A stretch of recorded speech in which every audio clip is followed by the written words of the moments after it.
ನೋಡಿ, always singular nouns. ನಮಗೆ ನೌನಲ್ಲಿ ನೋಡಿದ್ವಿ ನಾವು ಏನು, ಎಸ್ ಅಂತ noun plus S. See what is this, I write here, just a minute. Suppose same again, boy plural ಏನು, BOYS, boys. S ಅಂತ ಇದ್ರೆ this is a plural noun ಅಂತ ನಾವು ನೋಡಿದ್ವಿ. ಬಟ್ ಇದ್ರದ್ದು ವಾಟ್ ಇಸ್ ದಿಸ್ ಎಕ್ಸೆಪ್ಷನ್ ನಾವು ನೋಡಿದ್ವಿ. ಕೆಲವೊಂದು ನೌನ್ಗಳು ಲಾಸ್ಟ್ ಅಲ್ಲಿ ಎಸ್ ಬರ್ತವೆ. ಈ ತರ ಬಂದ್ರೂ ದೀಸ್ ಆರ್ ಸಿಂಗ್ಯುಲರ್ ಅಂತ. ಆ ತರ ನೌನ್ಗಳು again we have discussed all. ಆ ತರ ನೌನ್ಗಳು ಕೆಲವೊಂದಿದಾವೆ. Some of them I have told those in noun, but some of them I have referenced here to tell the examples. Right. ಅದಕ್ಕೆ ನಾನು ಈಗ ಒಂದೇ ಹೇಳೋದು, grammar is nothing but one by one linking and going ಯಾರ್. ನೌನಲ್ಲಿ ಏನೋ ಹೇಳಿದ್ವಿ, ಆಯ್ತು ಮುಗ್ದೋಯ್ತು, ಅದು ನೌನಲ್ಲೇ ಬಿಟ್ಟಿದ್ವ್ಯಾ? No, it is not that. ಅಲ್ಲಿ ಏನೇನು ಮಾತಾಡಿದ್ವೋ ಅವೇ ಇಲ್ಲಿ ಬರೋದು. That is what your again and again revising the same concepts ನಾವು. ಸಿ, ಸಿಂಗ್ಯುಲರ್ ಎಸ್ ಇದ್ರೂ ಸಿಂಗ್ಯುಲರ್ ಥರ ನಮಗೆ ಕಾಣಿಸೋವು ಮ್ಯಾಥಮ್ಯಾಟಿಕ್ಸ್ ಸಬ್ಜೆಕ್ಟ್ಗಳು. ಗೊತ್ತಾಯ್ತಾ? ಕೆಲವೊಂದು ಡಿಸೀಸಸ್ಗಳು, politics, news, especially this word news. Right. ಈ ಥರ what is this, these are all the subjects that which are ending in s but are singular. ಅದೇ ಅಲ್ಲ, singular nouns are uncountable nouns, are uncountable nouns are singular rather.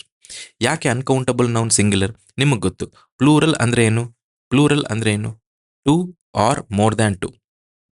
Two or more than two. More than two. Two or more than two ಅಂತ ಹೇಳಬೇಕು ಅಂದ್ರೆ ಅವಾಗ plural. Okay, so these are all called plural. Very good. ನಾವು count ಮಾಡೋಕ್ಕೆ ನಮಗೆ ಬರಲ್ಲ ಅಂತಂದಾಗ ನೀವು 2, 3, 4 ಅಂತ ಹೆಂಗೆ ಹೇಳ್ತೀರಾ?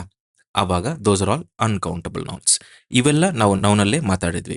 So that is what, if you are coming for the first time you can watch those videos again. If you are watching for the first time you can watch this videos in 1.5x speed, if possible 2x speed also ನೋಡಿ. It will save your time. ನಾವು uncountable nouns are all singular in nature. Uncountable nouns ಅಲ್ಲಿ ಇಲ್ಲಿ ನಾವು ಸ್ವಲ್ಪ reference ಮಾಡಿದ್ವಿ ನೋಡಿ. ಏನಿದು? Furniture, luggage, baggage, machinery, information, advice, scenery, poetry, equipment, jewellery, weather, ಇವೆಲ್ಲ ಪ್ರೀವಿಯಸ್ ಇಯರ್ ಬಿಟ್ಸ್ಗಳು. ರೈಟ್. ಇವೆ ಈಗ ನಿಮಗೆ ಬೇಕಾಗಿರೋದು ಒಂದೇ ಒಂದು, ಸಿಂಗ್ಯುಲರ್ ನೌನ್ಸ್ ಬಂದರೆ ಸಿಂಗ್ಯುಲರ್ ಸಬ್ಜೆಕ್ಟ್ ಆಗುತ್ತೆ. ಸಿಂಗ್ಯುಲರ್ ಸಬ್ಜೆಕ್ಟ್ ಬಂದರೆ ಸಿಂಗ್ಯುಲರ್ ವರ್ಬ್ ಬರಬೇಕು.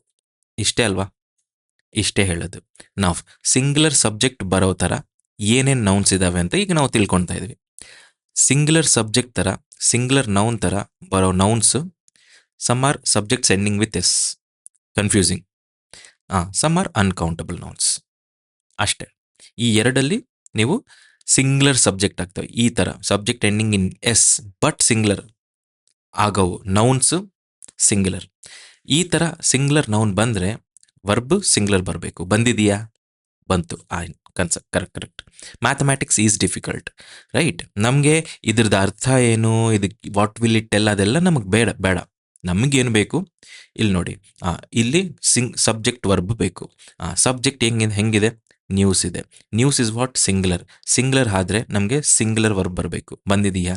ಬಂತು. ಅಷ್ಟೇ, ಕರೆಕ್ಟ್. ಇದೆಲ್ಲ ನನಗೆ ಈಗ ಬೇಕಾಗಿಲ್ಲ. But yes, as we have already studied, right, this is a linking verb. News ಹೆಂಗಿದೆ? ಶಾಕಿಂಗ್ ನ್ಯೂಸ್ ಥರ ಇದೆ, ಅದು ಹೇಳ್ತಿದೆ. ಅದೇ ತರಹ ಅನ್ಕೌಂಟಬಲ್ ನೌನ್ಸ್ ಬಂದರೆ these act as singular subject. Singular subject ಬಂದರೆ ಸಿಂಗ್ಯುಲರ್ ವರ್ಬ್ ಬರಬೇಕು. ಬಂದಿದೆಯಾ ಅಂತ ಚೆಕ್ ಮಾಡಿ, ಆಯಿತು, ದಟ್ಸ್ ಇಟ್. ಎಕ್ಸಾಂಪಲ್ ನೋಡಿ, ಇದು ಫರ್ನಿಚರ್ ಅಂತ ಬಂದರೆ ಇಲ್ಲಿ ಸಿಂಗ್ಯುಲರ್ ವರ್ಬ್ ಬರಬೇಕು. ಯಾಕೆಂದರೆ ಸಿಂಗ್ಯುಲರ್ ಸಬ್ಜೆಕ್ಟ್, ಅನ್ಕೌಂಟಬಲ್ ನೌನ್ ಅಲ್ವಾ? ಸೊ ಬಂದಿದೆಯಾ? ಬಂತು. Answer correct. ಮಿಕ್ಕಿದ್ದೆಲ್ಲ ನನಗೆ ಈಗ ಬೇಡ. ಬಟ್ ಎಸ್, ಮೊದಲೇ ನಾವು ನೋಡಿದ್ವಿ, this is a linking verb. Costly furniture ಅಂತ ಹೇಳ್ತಾ ಇದೆ. This is a subject complement. Right. ಅಷ್ಟು ಗೊತ್ತು. ಈಗೆಲ್ಲ ಸಿಂಗ್ಯುಲರ್ ನೌನ್ಸ್ ಬಗ್ಗೆ ಮಾತಾಡಿದ್ವಿ. So the conclusion for singular nouns is these act as singular subject. Singular subject ಬಂದಾಗ ಸಿಂಗ್ಯುಲರ್ ವರ್ಬ್ ಬರಬೇಕು. ಅಷ್ಟೇ. ಇದೇ ತರಹ ಆಲ್ವೇಸ್ ಪ್ಲೂರಲ್ ನೌನ್ಸು ಬರ್ತವೆ. ಆಲ್ವೇಸ್ ಪ್ಲೂರಲ್ ಥರ ಇರೋ ನೌನ್ಸ್ ಪ್ಲೂರಲ್ ಸಬ್ಜೆಕ್ಟ್ ಆಗ್ತವೆ. ಪ್ಲೂರಲ್ ಸಬ್ಜೆಕ್ಟ್ ಆದರೆ ನಮಗೆ ಪ್ಲೂರಲ್ ವರ್ಬ್ ಬರಬೇಕು. ಇಷ್ಟೇ ಅಲ್ವಾ? ಅಷ್ಟೇ. ನಾವು ಮೊದಲಿಂದ ಅದೇ ಮಾತಾಡ್ತಾ ಇದ್ವಿ, in a different way. Always plural ಥರ ಬರೋ ನೌನ್ಸ್ಗಳು ಏನು ಅಂತ ನೋಡ್ತಾ ಇದ್ವಿ. Right. There are nouns which some of them are inherently plural. ಅಂದ್ರೆ ಏನು? ಅವು ಬರೋದೇ ಪ್ಲೂರಲ್ ಥರ ಅಂತ. ಅವು ಬರೋದೇ ಪ್ಲೂರಲ್ ಥರ ಅಂತ. ನೋಡಿ, police, cattle, poultry, clergy, gentry, people, vermin, infantry, cavalry and peasantry. ಈ ಥರ ವಾಟ್ ಇಸ್ ದಿಸ್ ನೌನ್ಗಳೆಲ್ಲ these are all representing plural subjects. ಅಂದರೆ ಈ ಥರ ನೌನ್ಗಳು ಯಾವಾಗಲೂ ಎಲ್ಲಾದರೂ ಬಂದ್ರೂ these are all plural subjects, though S is not added. Plural subject ಆದರೆ ಇದಕ್ಕೋಸ್ಕರ ಪ್ಲೂರಲ್ ವರ್ಬು ಬರಬೇಕು. ನೋಡಿ ಎಕ್ಸಾಂಪಲ್, ಪೊಲೀಸ್ ಅನ್ನೋದು ಪ್ಲೂರಲ್ ಸಬ್ಜೆಕ್ಟ್ ಅಂತ ಈಗ ಗೊತ್ತಾಯ್ತು. ಪ್ಲೂರಲ್ ಸಬ್ಜೆಕ್ಟ್ ಬಂದರೆ ಪ್ಲೂರಲ್ ವರ್ಬ್ ಬಂತು, ಮುಗ್ದೋಯ್ತು, ಇಷ್ಟಕ್ಕೆ ನಿಲ್ಲಿಸಿ ಮುಗ್ದೋಯ್ತು ಅಂತ ಹೋಗಿ. ರೈಟ್? ಆ ಥರ ಕ್ಯಾಟಿಲ್ ಅನ್ನೋದೇನು? ಕ್ಯಾಟಿಲ್ ಅನ್ನೋದು ಪ್ಲೂರಲ್ ಸಬ್ಜೆಕ್ಟ್ ಅಂತ ಗೊತ್ತಾಯ್ತು, ಅದಕ್ಕೆ ಪ್ಲೂರಲ್ ವರ್ಬ್ ಅಂತ ಬಂತು, ಅಷ್ಟೇ, ಮುಗಿಸಿ ಮುಂದಕ್ಕೆ ಹೋಗಿ. ರೈಟ್? ಗ್ರೇಸಿಂಗ್, ಇನ್ವೆಸ್ಟಿಗೇಟಿಂಗ್ ಇವೆಲ್ಲ ಜರಣ್ಗಳು ನಾವು ಬರ್ತವೆ, verb plus I N G, will be discussing. But these are all nouns again. Okay okay right. ಇಷ್ಟು ನಮ್ಗೆ ಬೇಕಾಗಿರೋದು. ಆನ್ ಇನ್ಹರೆಂಟ್ಲಿ ಪ್ಲೂರಲ್ ಇರೋ ನೌನ್ಸ್ಗಳು ಪ್ಲೂರಲ್ ನೌನ್ಸ್ ಆಗ್ತವೆ. ಪ್ಲೂರಲ್ ನೌನ್ಸಲ್ಲಿ ಆಗೋದು ಪ್ಲೂರಲ್ ಸಬ್ಜೆಕ್ಟ್. ಪ್ಲೂರಲ್ ಸಬ್ಜೆಕ್ಟ್ ಆದರೆ ಪ್ಲೂರಲ್ ವರ್ಬ್ ಬರಬೇಕು, ಅದೇ ಬಂತು, ದಟ್ಸ್ ಇಟ್. ಇದೇ ಅಲ್ಲ, ಪೇರ್ಡ್ ನೌನ್ಸ್ ಇರ್ತವೆ. ಪೇರ್ಡ್ ನೌನ್ಸ್ ಅಂದರೆ ಎರಡೆರಡು ಬರೋದು. ಏನೇನವು? Simple, scissors, trousers, spectacles, binoculars, tongs, ಈ ಥರ ಲಿಸ್ಟ್ ನಾನು ನಿಮ್ಗೆ ಕೊಟ್ಟಿದ್ದೀನಿ ನೌನಲ್ಲಿ. But one thing is for sure, ಈಗ ನೀವು ನೋಡಬೇಕಾಗಿರೋದು ಈ ಥರ ನೌನ್ಸ್ಗಳು ಬಂದರೆ ದೀಸ್ ಆರ್ ಆಲ್ ಸಿಂಗ್ಯುಲರ್ ಅಲ್ಲ, ಪ್ಲೂರಲ್ ಸಬ್ಜೆಕ್ಟ್. ಪ್ಲೂರಲ್ ಸಬ್ಜೆಕ್ಟ್ ಬಂದರೆ ಪ್ಲೂರಲ್ ವರ್ಬ್ ಬಂದಿದೆಯಾ? ಬಂತು, that's it. Subject verb agreement correct ಆಗಿದೆ ಅಂತ ನೀವು ತಿಳ್ಕೋಬೇಕು. ರೈಟ್? ಇದು ಒಂದು ನೋಡಿದ್ವಿ. ಆಲ್ವೇಸ್ ಪ್ಲೂರಲ್ ನೋಡಿದ್ವಿ. ನೆಕ್ಸ್ಟ್ ಆಲ್ವೇಸ್ ಸಿಂಗ್ಯುಲರ್ ನೋಡಿದ್ವಿ, ಆಲ್ವೇಸ್ ಪ್ಲೂರಲ್ ನೋಡಿದ್ವಿ. This is also an important one. Same singular and plural nouns ಅಂದರೆ ಸಿಂಗ್ಯುಲರಲ್ಲಿ ಹೇಳಿದ್ರು ಪ್ಲೂರಲಲ್ಲಿ ಹೇಳಿದ್ರು ಆ ನೌನ್ ವರ್ಡಿಂಗ್ ಚೇಂಜ್ ಆಗಲ್ಲ. ಆ ನೌನ್ ವರ್ಡಿಂಗ್ ಚೇಂಜ್ ಆಗಲ್ಲ. ಸಪೋಸ್ ಬಾಯ್ ಇದ್ದರೆ ಬಾಯ್ಸ್ ಅಂತ ಬರುತ್ತೆ, ಆವಾಗ ಬಾಯ್ ಅನ್ನೋದು ಸಿಂಗ್ಯುಲರ್, ಬಾಯ್ಸ್ ಅನ್ನೋದು ಪ್ಲೂರಲ್ ಅಂತ ಹೇಳ್ತೀರಾ. ಫಾರ್ ಎಕ್ಸಾಂಪಲ್, ಶೀಪ್ ಅಂತ ಇದೆ. ಶೀಪ್ ಪ್ಲೂರಲ್ ಏನು? ಶೀಪ್ಸಾ? ನೋ. ಇದೆಲ್ಲ ನೌನಲ್ಲಿ ಹೇಳಿದ್ದೀನಿ. ಸೀನರಿ, ಸೀನರಿನೇ, ಎಸ್ ಆ್ಯಡ್ ಆಗಲ್ಲ. ರೈಟ್? ಏರ್ಕ್ರಾಫ್ಟ್, ಏರ್ಕ್ರಾಫ್ಟೇ ಪ್ಲೂರಲ್, ಎಸ್ ಆ್ಯಡ್ ಆಗಲ್ಲ. ಅಡ್ವೈಸ್, ADVICE ಪ್ಲೂರಲ್ ಏನು? ಸೇಮ್ ADVICEನೇ. ಅಡ್ವೈಸಸ್ ಅಂತ ಬರಲ್ಲ, ಬರುತ್ತೆ but in different context. Plural ಅಂತೂ ಅಲ್ಲ. ಇನ್ಫಾರ್ಮೇಷನ್, ಇನ್ಫಾರ್ಮೇಷನ್ನೇ, ಇನ್ಫಾರ್ಮೇಷನ್ಸ್ ಅಲ್ಲ. ರೈಟ್? ಜಿಮ್ನಾಸ್ಟಿಕ್ಸ್, ಜಿಮ್ನಾಸ್ಟಿಕ್ಸೇ. ಹೆಡ್ ಕ್ವಾರ್ಟರ್ಸ್, ಹೆಡ್ ಕ್ವಾರ್ಟರ್ಸೇ. ಸ್ಟಾಫ್, STAFF, ನ್ಯೂಸ್, ನ್ಯೂಸಸ್ ಅಲ್ಲ, ನ್ಯೂಸ್. ಸೊ ಸಿಂಗ್ಯುಲರ್ ಆದ್ರೂ ನ್ಯೂಸೇ, ಪ್ಲೂರಲ್ ಆದರೂ ನ್ಯೂಸೇ. ಸಿಂಗ್ಯುಲರ್ ಆದರೂ ಮ್ಯೂಸಿಕ್ಗೆ, ಪ್ಲೂರಲ್ ಆದರೂ ಮ್ಯೂಸಿಕ್ಗೆ, ಮ್ಯೂಸಿಕ್ಸ್ ಅಲ್ಲ. ಈ ಥರ ಸಿಂಗ್ಯುಲರ್ ಆದರೂ ಸರಿ, ಪ್ಲೂರಲ್ ಆದರೂ ಸರಿ, ಆ ಥರ ಸೇಮ್ ಪ್ಲೂರಲ್ ಆದರೂ ಸರಿ, ಸಿಂಗ್ಯುಲರ್ ಸೇಮ್ ವರ್ಡಿಂಗ್ಸ್ ಇರುತ್ತೆ ನೌನ್ಸ್. ಅವಾಗ ಏನು ಮಾಡ್ತೀರಾ? ಅವಾಗ verb depends on meaning. Right? ಈಗ ನೋಡಿ, ಡೀರ್ ಅಂತ ಅಕಸ್ಮಾತ್ ನಾನು ಏನಾದರೂ ಹೇಳಿದ್ರೆ, ಡೀರ್ ಅಂತ ಹೇಳಿದ್ರೆ ಇಲ್ಲಿ ಈಸ್ ಬರಬೇಕಾ ಆರ್ ಬರಬೇಕಾ ಅಂತ ಗೊತ್ತಾಗಲ್ಲ. But if you add something extra to that noun, ಆವಾಗ ಇದೆಲ್ಲ ಸೇರಿ this becomes a singular subject. Singular subject, singular verb, correct. ಅದೇ ತರಹ ಡೀರ್ ಅನ್ನೋದು ಪ್ಲೂರಲ್ ಏನು? ಪ್ಲೂರಲ್ ಆಲ್ಸೋ ಡೀರೇ. ಸೊ ಡೀರ್ ಅಂತ ನೋಡಿದ ತಕ್ಷಣ ಇಲ್ಲಿ ಈಸ್ ಬರಬೇಕಾ ಆರ್ ಬರಬೇಕಾ ಗೊತ್ತಾಗಲ್ಲ. ಹಾಗಾಗಿ ಸ್ವಲ್ಪ ಪಕ್ಕದಲ್ಲಿ ನೋಡಿದ್ರೆ ಮೆನಿ ಅಂತ ಬಂತು. ಈ ಮೆನಿ ಏನು ಮಾಡ್ತಾ ಇದೆ? ಈ ನೌನ್ ಡೀರ್ನ ಪ್ಲೂರಲ್ ಮಾಡ್ತಾ ಇದೆ. So this is a plural noun. Plural noun ಬಂದರೆ ಪ್ಲೂರಲ್ ವರ್ಬ್ ಬರಬೇಕು. ಬಂದಿದೆಯಾ? ಮುಗ್ದೋಯ್ತು, ಕರೆಕ್ಟ್. ಈ ಥರ where singular and plural words are same for a noun, then you need to see adjective or the other sentence also in the another words in the sentence. ಆವಾಗ ನಿಮಗೆ ಗೊತ್ತಾಗುತ್ತೆ ಇದು ಒನ್ನ ಮೆನಿಯಾ ಅಂತ. ಓಕೆ, ಆವಾಗ ಇದು ಒನ್ ಇದ್ರೆ singular, singular verb. Many or two or more ಇದ್ರೆ plural subject, plural verb, that's it. ಈ ಥರ ನೀವು ನೋಡಬೇಕು. ಒಂದು. ಎರಡನೇದು, ಆಬ್ಸ್ಟ್ರಾಕ್ಟ್ ನೌನು ಇರ್ತವೆ. Noun or a clause as a subject. Clause ಅಂದರೆ ಏನು? Simple. Clause is also what is a statement which has a verb. Right? Brief ಆಗಿ ಹೇಳ್ತೀನಿ ನೋಡಿ. Phrases and clauses. Okay, what is a phrase? Phrase ಅಂದರೆ suppose Ram plays cricket. ಇದೇ ನಮಗೆ ಅಭ್ಯಾಸ ಆಗೋಯ್ತಲ್ಲ. So ಇದರಿಂದನೇ ನೋಡೋಣ. ಇಲ್ಲಿನ ತನಕ ಏನಾಯಿತು? This is subject, this is verb, this is object. ಇದಕ್ಕೆ ನಾವು ಏನಾದರೂ ಆ್ಯಡ್ ಮಾಡಬೇಕು ಅಂತಂದಾಗ you write something in the house, right. ಇಲ್ಲಿ ನೋಡಿ, ಇನ್ ದ ಹೌಸ್ ಏನು ಮಾಡ್ತಾ ಇದೆ, it is giving some meaning, some meaning ಅಲ್ವಾ? Not complete, not complete. Some meaning, any group of words which give some meaning but not complete are all called phrases, right. ಇಂದಿನ್ whatever it is, with same ವಾಸು. ಇದೇನಿದು, this is also giving some meaning but which is not complete. With ವಾಸು ಅಂತ ಸುಮ್ಮನೆ ಇದೊಂದೇ independent ಆಗಿ ನೋಡಿ, with Vasu, okay, Vasu ಜೊತೆ ಏನು, ವಾಸು ಜೊತೆ ಅದೇ ಹೇಳೋದು. Whichever it gives some meaning without having completeness, those are all called phrases. Next ನೋಡಿ, yeah suppose Ram went to the party and suppose Varun left, then suppose ಇಲ್ಲಿ ನೋಡಿ, ಇಲ್ಲಿ ಏನಾಗ್ತಾ ಇದೆ, ಇಲ್ಲಿ ಒಂದು ಸಬ್ಜೆಕ್ಟ್ ಇದೆ, ಒಂದು ವರ್ಬ್ ಇದೆ, right. So Ramu went to the party, subject verb, verb ಇದ್ರೆ ಇದು ಟೋಟಲ್ ಏನು ಹೇಳ್ತೀವಿ, ಸೆಂಟೆನ್ಸ್ 1 ಅಂತ ಹೇಳ್ತೀವಿ. ಎಂಡ್, ಈ ಎಂಡ್ ಏನು ಮಾಡುತ್ತೆ, it is a conjunction, it add some two equal things. ಏನು, ಸಬ್ಜೆಕ್ಟ್ 1 ಇದ್ರೆ ಇಲ್ಲಿ ಇನ್ನೊಂದು ಸೆಂಟೆನ್ಸ್ 1 ಇದ್ರೆ ಇಲ್ಲಿ ನೋಡಿ subject verb. So this is also called as sentence 2 ಅಲ್ವಾ? This is also called sentence 2. So sentence 1 sentence 2ನ ಆ್ಯಂಡ್ ಅನ್ನೋ ಕಂಜಂಕ್ಷನ್ ಆ್ಯಡ್ ಮಾಡ್ತಾ ಇದೆ. Okay, but you all know that this is completely one sentence. Ram went to the party and Varun left then. ಒಂದೇ ಸೆಂಟೆನ್ಸಲ್ಲಿ if there are group of words which has a verb included in it, then this is called clause. ಒಂದೇ ಸೆಂಟೆನ್ಸಲ್ಲಿ if there are group of words which has a verb in it, verb ಇದ್ರೆ then this becomes a complete meaning, this gives a complete meaning. ನೋಡಿ, Ram went to the party, ಆ ಥರ can I tell this is also a clause? Yes correct. ಇದನ್ನು ಹಾಗೆ, verb ಇದೆಯಾ ಅಲ್ವಾ, verb ಇದೆ, verb ಇದ್ರೆ this is a clause. Suppose ಇದನ್ನು ಕ್ಲಾಸ್ ಅಂತ ಹೇಳ್ಬೋದಾ? Again this is a sentence. Sir, ಸೆಂಟೆನ್ಸ್ಗೆ ಕ್ಲಾಸ್ಗೆ ಡಿಫ್ರೆನ್ಸ್ ಏನು ಅಂತಂದರೆ, ಕ್ಲಾಸ್ 1 ಆ್ಯಂಡ್ ಕ್ಲಾಸ್ 2, ಈ ಎರಡು ಸೇರಿ ಸೆಂಟೆನ್ಸ್ ಆಗುತ್ತೆ ಒಂದು. ಸೆಂಟೆನ್ಸ್ ಒಂದಾಗುತ್ತೆ. ಸೆಂಟೆನ್ಸ್ ಒಳಗೆ ಕ್ಲಾಸಸ್ ಇರ್ಬೋದು, ಸೆಂಟೆನ್ಸ್ ಒಳಗೆ ಫ್ರೇಸಸ್ ಇರ್ಬೋದು, ಫ್ರೇಸಸ್ ಇಲ್ಲಿದೆ ನೋಡಿ. This give some meaning which are not complete, but clauses ಆ ಥರ ಅಲ್ಲ, ವರ್ಬ್ ಇರ್ತಾವಲ್ಲ, so these give complete meaning. Okay, ಇದೆಲ್ಲ ನಮ್ಗೆ ಯಾಕೆ?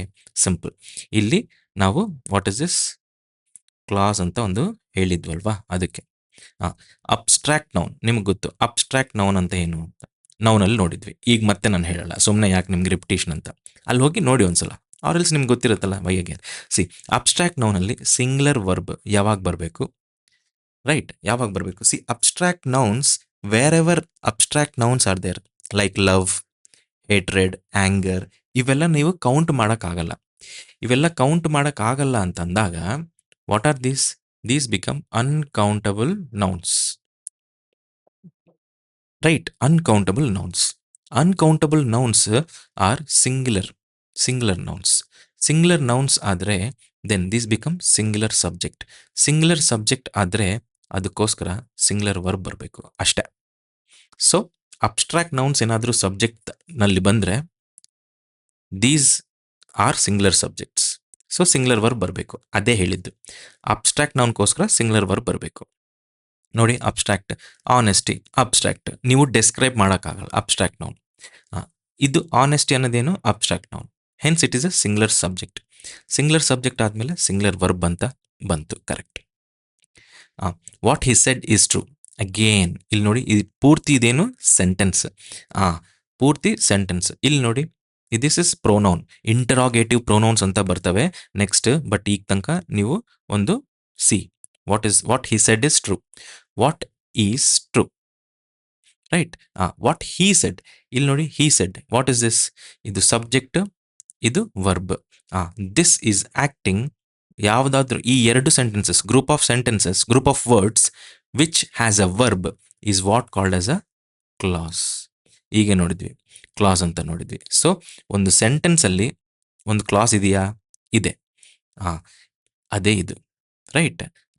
Abstract what he said is true.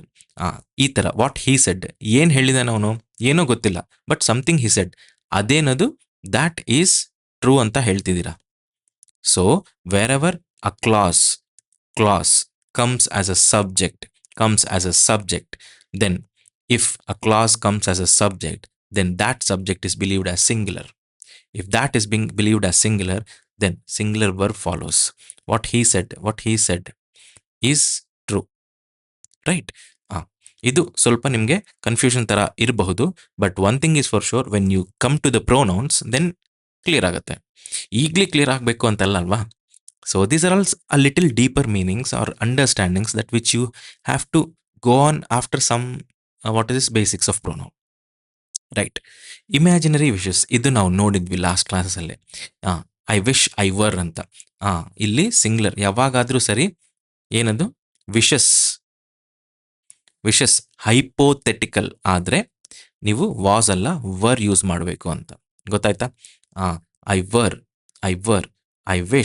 I wish ಅಂತ ಒಂದು ಬಂದ್ರೆ ನೀವು ಹೈಪೋಥೆಟಿಕಲ್ ಅಲ್ವಾ ಅಂತ ಚೆಕ್ ಮಾಡ್ತೀರಾ. ಹೈಪೋಥೆಟಿಕಲ್ ಆದ್ರೆ ವರ್ ಅಂತ ಬರುತ್ತೆ. Though it is a singular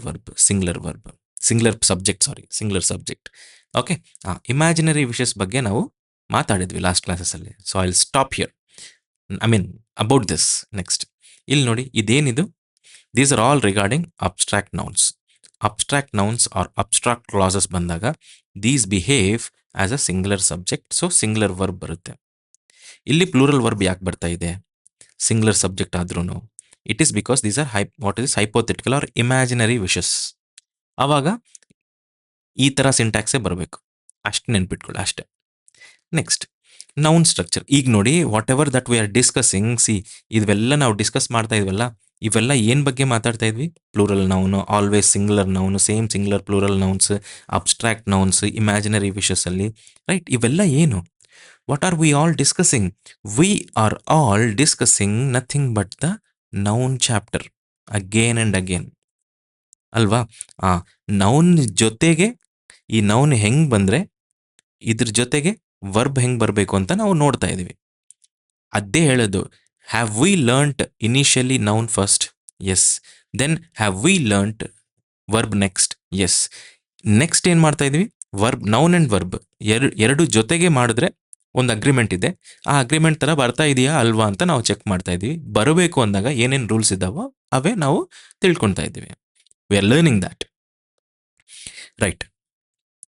identical noun structure ಒಂದಿದೆ. ಏನು? ಪ್ರಿಪೋಸಿಷನ್ ಬಂದ್ಮೇಲೆ, right, there is a structure ಯಾರ್, that is this noun, preposition, same noun ಅಂದ್ರೆ ಏನು? ಇದೇ ನೌನ್ ಇಲ್ಲಿಗೆ ಬಂದ್ರೆ having a preposition in between this, then those type of subjects take singular verb, right? Singular nouns are used.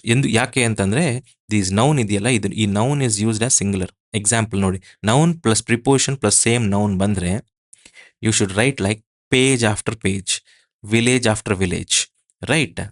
ಇಲ್ಲಿ ನೋಡಿ, you should not write in this way. What is this? Pages after pages. This is wrong. ಯಾಕೆ? Because when you write noun with one preposition and same noun, then those nouns should be singular in nature. Page after page is correct. Village after village is correct. ಅಷ್ಟು ನೆನ್ಪಿಟ್ಕೊಳ್ಳಿ. First thing. ಎರಡನೇದು, ನಿಮಗೆ ಗೊತ್ತು, ಒಂದು sentence ಅಲ್ಲಿ ನೀವು ಏನ್ ಮಾಡಿದ್ರು ಪ್ರಿಪೋಸಿಷನ್ ಬಂದ್ರೆ ಆ ಪ್ರಿಪೋಸಿಷನ್ಗೋಸ್ಕರ ಪ್ರಿಪೋಸಿಷನಲ್ ಆಬ್ಜೆಕ್ಟ್ ಬರಲೇಬೇಕು. ಹಾಗಾಗಿ this will become what? PPO ಬಂದ್ರೆ ದಟ್ ಈಸ್ 100% ಕರೆಕ್ಟ್ ಅಂತ. ಓಕೆ, ನಿಮಗೆ ಗೊತ್ತು, preposition plus prepositional object will not take part in grammar. And we are regarding subject verb agreement. ಇಲ್ಲಿ ಸಬ್ಜೆಕ್ಟ್ ಏನು ಪೇಜ್. ಪೇಜ್ ಬಗ್ಗೆ ಮಾತಾಡ್ತಾ ಇದ್ವಿ. How is this singular noun ಆದರೆ ಸಿಂಗ್ಯುಲರ್ ಸಬ್ಜೆಕ್ಟ್ ಆದರೆ ಏನು ಬರಬೇಕು, ಸಿಂಗ್ಯುಲರ್ ವರ್ಬ್ ಬರಬೇಕು. ಬಂದಿದೆಯಾ? ಅದಕ್ಕೆ ಹೇಳಿದ್ದು ಈ ಥರ noun plus preposition plus same noun ಬಂದರೆ this noun should be used singularly. ಇದು ಸಿಂಗ್ಯುಲರ್ ಆದರೆ ಇದಕ್ಕೋಸ್ಕರ ಬರೋ verb will also take singular form. ಅಷ್ಟೇ ಹೇಳಿದ್ದು. ಸೊ ನೆಕ್ಸ್ಟ್ ನೀವು ಈ ಥರ ನೋಡುವಾಗ ವಿಲೇಜ್ ಆಫ್ಟರ್ ವಿಲೇಜ್ ಇದು ಸಿಂಗ್ಯುಲರ್ ಇದೆಯಾ? ಇದೆ. ಈ ಸಿಂಗ್ಯುಲರ್ ನೌನ್ ಆರ್ ಸಬ್ಜೆಕ್ಟ್ಗೋಸ್ಕರ ಸಿಂಗ್ಯುಲರ್ ವರ್ಬ್ ಬಂತು. ಕರೆಕ್ಟ್. ಇಷ್ಟು ನೀವು ನೋಡಬೇಕಾಗಿರೋದು. Okay okay, very good. Next ಈಗ ನೋಡಿ. Yes, measurements. ಒಂದು ನಿಮಿಷ. Measurements, time, money and distance ಇವೆಲ್ಲ ನೌನ್ ಥರ ಬಂದರೆ these are treated as one unit. ಅಂದರೆ ಸಿಂಗ್ಯುಲರ್ ಸಬ್ಜೆಕ್ಟ್ ಆದರೆ ಅದಕ್ಕೆ ಸಿಂಗ್ಯುಲರ್ ವರ್ಬ್ ಬರಬೇಕು ಅಲ್ವಾ? Yes, will see one right. Suppose measurements 10 kilometres, right. 10 kilometres ಅನ್ನೋದೇನು? What is this 10 kilometres? 10 kilometres ಅನ್ನೋದು ಒಂದು ಮೆಷರ್ಮೆಂಟ್ ಅಲ್ವಾ? If this is taken as one unit, if this is taken as one unit, then this is treated as singular subject. If this is treated as singular subject, ಇದಕ್ಕೋಸ್ಕರ ಬರೋ verb singular verb ಬರಬೇಕು. ಬಂದಿದೆಯಾ? Answer is correct. 10 kilometres ಅಲ್ಲ, 10 ಕಿಲೋಮೀಟರ್ಸ್ನ ನಾವು ಒಂದು single unit ಥರ ತಗೊಂಡಿದ್ವಿ, ಅದಕ್ಕೆ is ಅಂತ ಬಂತು. You have to have a logical reasoning. I am telling you, first of all, same 1 + 1 = 2 ಎಷ್ಟು ಲಾಜಿಕಲೋ, ಇಂಗ್ಲಿಷ್ ಗ್ರಾಮರು ಅಷ್ಟೇ ಲಾಜಿಕಲ್ ಆಗಿ ಅವರು ಬರೆದಿದ್ದಾರೆ. Set of good people have written the English grammar. If that is the case, ನೀವು ಒಂದೊಂದಾಗಿ link ಮಾಡ್ತಾ ಹೋಗಲಿಲ್ಲ ಅಂತಂದಾಗ ಇದನ್ನೇ ನಾನು ಇನ್ನೊಂದು ಥರ ಹೇಳ್ಬೋದು. ಈಗಿನ ಸಬ್ಜೆಕ್ಟ್ ವರ್ಬ್ ಅಗ್ರಿಮೆಂಟ್ ಹಂಗೆ. ಸೊ ಒಂದು ಸ್ಟ್ರೀಮ್ಲೈನ್ ವೇನಲ್ಲಿ ನೀವು ವಾಟ್ ಇಸ್ ದಿಸ್ ನೋಡಿದ್ರೆ then you will be getting the actual essence of grammar. ಇದೇ ನಾನು ವಾಟ್ ಇಸ್ ದಿಸ್ ವರ್ಬ್ ಹೇಳ್ತೀನಿ, ಆಮೇಲೆ ನೌನ್ ಹೇಳ್ತೀನಿ, ಆಮೇಲೆ ಟೆನ್ಸ್ ಹೇಳ್ತೀನಿ, ಆಮೇಲೆ ಏನೋ ಪ್ರೊನೌನ್ಗೆ ಹೋಗ್ತೀನಿ. ಈ ಥರ ನೀವು ನೋಡಿದ್ರೆ ಅರ್ಥನೇ ಆಗೋದಿಲ್ಲ. There is a streamline way of how to learn English grammar. Can see that. Next time ನೋಡೋಣ. ಟೈಮ್ ನೋಡಿ, 5 years ಅಂತ ಇದೆ, ರೈಟ್. ನಿನ್ಗೆ ಎಷ್ಟು ಟೈಮ್ ಬೇಕು ಅಂತಂದ ಕೇಳಿದ್ಮೇಲೆ ಒಂದು 5 ವರ್ಷ ಸಾಕು, ಒಂದು 5 ವರ್ಷ ಸಾಕು ಅಂತ ಹೇಳ್ತೀರಾ. ದ್ಯಾಟ್ ಇಸ್ ವಾಟ್ ಕನ್ನಡದಲ್ಲೂ ನಮಗೆ ಈಗ what is this, if you observe ಒಂದು 5 ವರ್ಷ ಅಂದ್ರೇನು? 5 ವರ್ಷನ ನೀವು you are making it as a single unit ಥರ ನೀವು ಮಾಡಿದ್ಮೇಲೆ ಅದು ಸಿಂಗ್ಯುಲರ್ ಸಬ್ಜೆಕ್ಟ್ ಆಗ್ಬಿಡುತ್ತೆ.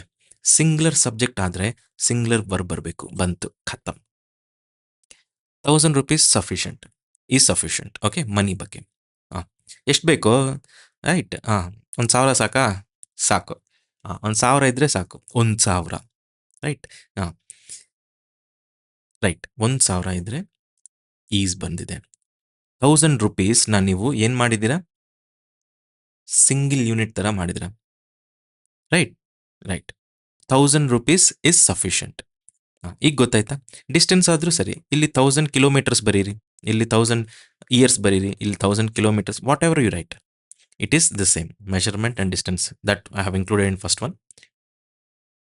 So when these measurements, time, money or distance, if ಒಂದು ಯೂನಿಟ್ ಥರ ನಾವು ಹೇಳಿದ್ರೆ ಆ ಯೂನಿಟ್ ಸಿಂಗ್ಯುಲರ್ ಆಗುತ್ತೆ. ಸಿಂಗ್ಯುಲರ್ ನೌನ್ ಆದರೆ ಸಿಂಗ್ಯುಲರ್ ವರ್ಬ್ ಬಂದಿದೆಯಾ? ಬಂತು, ಖತಮ್. ನೆಕ್ಸ್ಟ್ ಫ್ರಾಕ್ಷನ್ಸ್ ಬಗ್ಗೆ ಮಾತಾಡೋಣ. Okay, fractions or percentages. Okay ನೋಡಿ, ಫ್ರಾಕ್ಷನ್ ಅಂದ್ರೆ ಏನು ನಿಮಗೆ ಗೊತ್ತು. One thing again, you are also maths student, right? I feel yes, you are also targeting for the competitive exams. If that is the case, if not also I will tell you fractions and percentages. Fraction ಬಂದ್ರೂ percentage ಬಂದ್ರೂ verb ಇದೆಯಲ್ಲ, ಇದೇನಿದು fractions or percentages ಸಬ್ಜೆಕ್ಟಲ್ಲಿ ಬಂದರೆ ಅವಾಗ verb ಏನು ಮಾಡ್ತಾರೆ? Verb ಹೆಂಗೆ ಬರಬೇಕು? ಫ್ರಾಕ್ಷನ್ ಆರ್ ಪರ್ಸೆಂಟೇಜ್ ಬಂದರೆ verb should agree with noun after of. ಅಂದರೆ ಆಫ್ ಅನ್ನೋದು ಒಂದು ಪ್ರಿಪೊಸಿಷನ್ ಇದೆ. ಆ ಪ್ರಿಪೊಸಿಷನ್ ಆದಮೇಲೆ ಏನು ಬರಬೇಕು? ಪ್ರಿಪೊಸಿಷನಲ್ ಆಬ್ಜೆಕ್ಟ್ ಬರಬೇಕು ಅಲ್ವಾ? ಈ ಇದಕ್ಕೇನು ಬರಬೇಕು? Prepositional object. Prepositional object will be what? Either noun or a pronoun. ಅದೇ ಹೇಳೋದು ಇಲ್ಲಿ. What is this? ಏನು ನೌನ್ ಬರುತ್ತೋ ಆ ನೌನ್ ಮೇಲೆ ಡಿಪೆಂಡ್ ಆಗೋದು ವರ್ಬ್ ಏನು ಬರೀಬೇಕು ಅಂತ. ಸ್ವಲ್ಪ ಅರ್ಥ ಆಗಿರೋ ಥರಾನೇ ಇದೆ. ಬಟ್ ಒಂದು ಫ್ರ್ಯಾಕ್ಷನ್ ಅಥವಾ ಪರ್ಸೆಂಟೇಜ್ ಏನಿದು? I'll tell you. Discussion is suppose 1/4 ಅಂತ ಇದೆ. There are 4 equal parts. ಅದರಲ್ಲಿ ಒಂದು ಸೆಲೆಕ್ಟ್ ಮಾಡಿದ್ದೀರಾ. ಇದನ್ನೇ ನೀವು ಅದೇ ಅಲ್ವಾ, 4 ಈಕ್ವಲ್ ಪಾರ್ಟ್ಸ್ ಇದ್ದಾವೆ, ಅದರಿಂದ ನೀವು ಒಂದು ಸೆಲೆಕ್ಟ್ ಮಾಡಿದ್ದೀರಾ. How will you write it in English? Right. 1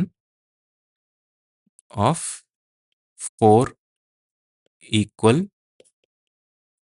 parts ಅಲ್ವಾ? 10% ಅಂದ್ರೆ ಏನು? 10% ಅಂದ್ರೆ ಏನು? ಏನೋ 100% ಒಂದಿದೆ, ಅದರಲ್ಲಿ some part. So I'll come back to here. I'll take what is this example. Suppose ಇಲ್ಲಿ ನೋಡಿ, ಫ್ರ್ಯಾಕ್ಷನ್ ಹೇಳಿದ್ದೀರಾ, ರೈಟ್? ಫ್ರ್ಯಾಕ್ಷನ್ ಹೇಳಿದ್ದೀರಾ. ಏನು ಫ್ರ್ಯಾಕ್ಷನ್ ಕೊಟ್ಟಿರೋದು? 1/3. 1/3 of what? 1/3 of the sugar. ಈಗ ನೋಡಿ, ಈ ಶುಗರ್ ಬಗ್ಗೆ ಹೇಳ್ತಾ ಇದ್ದೀರಾ. ಅದೇ ಹೇಳಿದ್ದು, ಆಫ್ ಮೇಲೆ ಆದಮೇಲೆ ಬರೋದು ಪ್ರಿಪೊಸಿಷನಲ್ ಆಬ್ಜೆಕ್ಟ್. ಈ ನೌನ್ ಮೇಲೆ ಡಿಪೆಂಡ್ ಆಗುತ್ತೆ ಈ ಟೋಟಲ್ ವರ್ಬ್ ಏನು ಬರಬೇಕು ಅಂತ. ಶುಗರ್ ಏನು? Is it a singular noun or a plural noun? It is a uncountable noun. Sugar ಅನ್ನೋದು ಅನ್ಕೌಂಟಬಲ್. ಅನ್ಕೌಂಟಬಲ್ ನೌನ್ ಅಂದರೆ ಏನು? It is a singular, because count ಮಾಡೋಕ್ಕಾಗಲ್ಲ. ಸಿಂಗ್ಯುಲರ್ ನೌನ್ ಆದರೆ ಸಿಂಗ್ಯುಲರ್ ಸಬ್ಜೆಕ್ಟ್. ಇಲ್ಲಿ ಸಿಂಗ್ಯುಲರ್ ಸಬ್ಜೆಕ್ಟ್ ಬಂದರೆ ಇಲ್ಲಿ singular verb ಬರಬೇಕು. ಖತಮ್. ಈಗ ಗೊತ್ತಾಯ್ತಾ ಯಾಕೆ ಸರ್ ಇದನ್ನ ನಾವು ತಗೊಂತಾ ಇಲ್ಲ ಅಂತಂದ್ರೆ? ಸಿಂಪಲ್. ನಾವು ಏನ್ ಬಗ್ಗೆ ಮಾತಾಡ್ತಾ ಇದೀವಿ? 1/3 ಬಗ್ಗೆ ಅಲ್ಲ, ನಾವು ಮಾತಾಡ್ತಿರೋದು ಶುಗರ್ ಬಗ್ಗೆ. ಶುಗರ್ 1/3 ತಗೊಂಡಿದ್ವಿ. ಅದಕ್ಕೆ sugar is a concept of what is a subject. Subject uncountable ಆದ್ರೆ ಸಿಂಗ್ಯುಲರ್ ಆಗುತ್ತೆ. ಸಿಂಗ್ಯುಲರ್ ಸಬ್ಜೆಕ್ಟ್ ಆದ್ರೆ ಸಿಂಗ್ಯುಲರ್ ವರ್ಬ್ ಬಂತು. ಇದೇ ನೋಡಿ, 1/3 same 1/3 right. Same 1/3 of the students. ಇಲ್ಲಿ ನೋಡಿ, 1/3 ವಿಷಯ ಏನು? 1/3 ಬಗ್ಗೆ ಅಲ್ಲ, ವಿಷಯ ಸ್ಟೂಡೆಂಟ್ಸ್ ಬಗ್ಗೆ. ಸ್ಟೂಡೆಂಟ್ಸ್ ಎಷ್ಟು ಜನ? ನಂಬರ್ ಹೇಳ್ತಿದ್ದಾರೆ 1/3 ಅಂತ. ಬಟ್ ನಾವು ಮಾತಾಡ್ತಿರೋದೇನು? ಸ್ಟೂಡೆಂಟ್ಸ್ ಬಗ್ಗೆ. 1/3 ಆಫ್ ದ ಸ್ಟೂಡೆಂಟ್ಸ್ ಅಂದ್ರೆ ಏನು? ಸ್ಟೂಡೆಂಟ್ಸ್ ಅಂದ್ರೆ ಏನು? ಮಿನಿಮಮ್ ಸ್ಟೂಡೆಂಟ್ಸ್ ಅಂದ್ರೆ ಏನು? ಮಿನಿಮಮ್ ಇಬ್ಬರು ಇದ್ದೇ ಇರ್ತಾರೆ. 1/3 ಆದ್ರೂ ಸರಿ, ಅದನ್ನು ಆ 1/3 ಒಳಗೆ ಇಬ್ಬರು ಮಿನಿಮಮ್ ಇದ್ರೇನೆ ಸ್ಟೂಡೆಂಟ್ಸ್ ಅಂತ ಹೇಳ್ತೀರಾ. What is this? Is this a singular noun or a plural noun? Yes. Students ಅಂತ ಹೇಳಿದ ತಕ್ಷಣ this becomes a plural noun. Plural noun ಆದರೆ ಪ್ಲೂರಲ್ ಸಬ್ಜೆಕ್ಟ್ ಆಗುತ್ತೆ. ಪ್ಲೂರಲ್ ಸಬ್ಜೆಕ್ಟ್ ಬಂದರೆ ಪ್ಲೂರಲ್ ವರ್ಬ್ ಬರಬೇಕು. ಬಂತ? ಖತಮ್. ಇಷ್ಟು ನೀವು ನೆನ್ಪಿಟ್ಕೋಬೇಕು, ರೈಟ್? ಇದೇ ಫ್ರ್ಯಾಕ್ಷನ್ ನಲ್ಲಿ ಬಂತು. ಪರ್ಸೆಂಟೇಜಸ್ ಅಲ್ಲಿ ಸೇಮ್. ಇಲ್ಲಿ 1/3 ಅಂತ ನೀವು ಬರ್ದಿದ್ದೀರಲ್ಲ, ಅಫ್ಕೋರ್ಸ್ ಇದನ್ನು ಹೇಳ್ತೀನಿ. ಒನ್ ಆಫ್ ನೆಕ್ಸ್ಟ್ ಕೆಳಗಡೆ ಇದೆ ಅದೇ, right? Suppose 10% of what? 10% of what ಏನು ಹೇಳ್ಬೋದು? ಪೀಪಲ್. ಇಲ್ಲಿ is are. Okay, same 10% of sand ಅಂತ ಬರೀತೀನಿ. ಈಸ್ ಆರ್ ಹೇಳಿ. ಸಿಂಪಲ್. 10% of what? ಪೀಪಲ್. ಜನ ಕೌಂಟ್ ಮಾಡ್ಬೋದಾ? ಮಾಡ್ಬೋದು. ಪ್ಲೂರಲ್, ಅದಕ್ಕೆ are. 10% of people are something. ಇಲ್ಲೂ 10% ಇದೆ. Of and. ದೇನ್ ಬಗ್ಗೆ ಮಾತಾಡ್ತಾ ಇದ್ವಿ? ಸ್ಯಾಂಡ್ ಬಗ್ಗೆ ಮಾತಾಡ್ತಾ ಇದ್ವಿ. Sand is an uncountable noun. So singular subject. Singular subject ಆದರೆ singular verb. This is correct, this is wrong, anything. ಈ ಥರ ಪರ್ಸೆಂಟ್ ಆದರೆ ಹಿಂಗೆ. ಅಲ್ಲೇ ಫ್ರ್ಯಾಕ್ಷನ್ ಬಂದರೆ 1/3 ಅಥವಾ whatever it is, it comes. That's it. Okay, very good. ಇಲ್ಲಿ ನೋಡಿ, one of the rule, right? ಇದನ್ನೊಂದು ನೋಡ್ಬಿಟ್ಟು, or else will see it in the next class. Take care.